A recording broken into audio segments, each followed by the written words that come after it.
అభినందనలు, శుభాభినందనలు. ఈరోజు మేము ఈ విధంగా చాలా గంభీరంగాను మాటలతోనూ పాటలతోనూ వాయిద్యాలతోనూ మేము ముందుకు వచ్చినామంటే ప్రతి వాళ్ళు కూడా పాపం చేసి దేవుడు అనుగ్రహాన్ని పొందలేకపోతున్నారు. అసలు పాపము అంటే ఏంటి? పాపం అంటే ఆజ్ఞ అతిక్రమణ.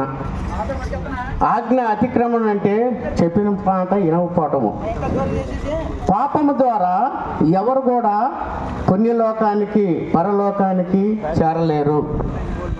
మరి ఎవరు కూడా పాపంతో ఆ పరలోకానికి చేరలేరు అనేది అందరికీ తెలిసిన విషయమే. మరి ఈ పాపము ఎలా వచ్చింది, ఎలా జరిగింది అనేది చాలా ఆ యొక్క పరిశుద్ధ గ్రంథంలో చాలా వివరంగా రాసి ఉన్నది. ఒకసారి ఈ కరపత్రికల్లో మీరు చదివినట్లయితే ఈ పాపమును గురించి అర్థమవుతూ ఉండదు. 2024 సంవత్సరము పూర్వము యేసుక్రీస్తు ప్రభుల వారు ఈ లోకానికి కన్యక గర్భాన పుట్టినాడు. కన్యక గర్భాన పుట్టి పరిశుద్ధంగా జీవించినాడు, పవిత్రంగా జీవించినాడు, ఏ పాపము లేకుండా జీవించినాడు.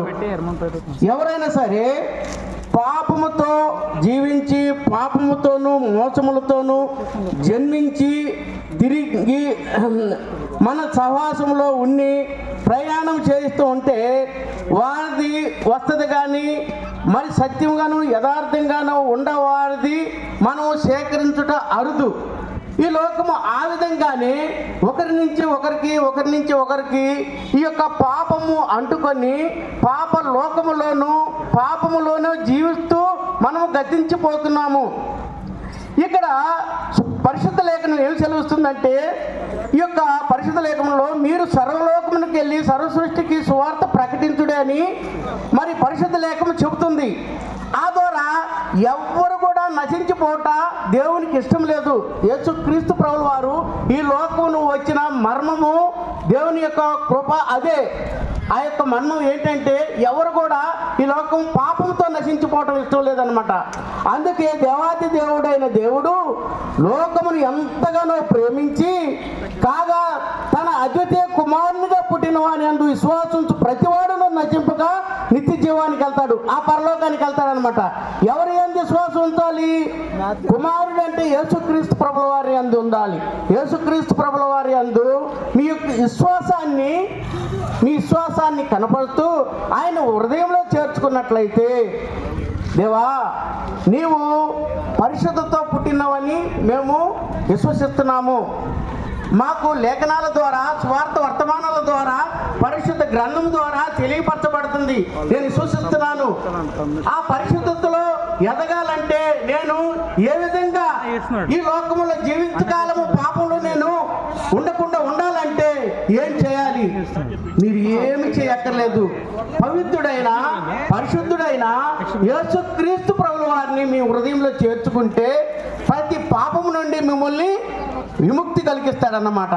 కాబట్టి మేము ఎంతగా చెప్పే మాటలు మీరు ఒక్కసారి చెవిని పెట్టుకుని యేసుక్రీస్తు ప్రభుల వారు ఎలా జన్మించాడు, ఎలా జీవించాడు, ఎలా మరి ఆయన మృతి పొందాడు, మరి ఎలా ఏ విధంగా సమాధి నుంచి గెలిచి సమాధి నుంచి జయించి మరి తిరిగి పరలోకానికి వెళ్ళినాడు, ఈ యొక్క మాటలు గ్రహిస్తే చాలు పరిపూర్ణత అయిన మీ యొక్క పాప విమోచన జరుగుతున్నది.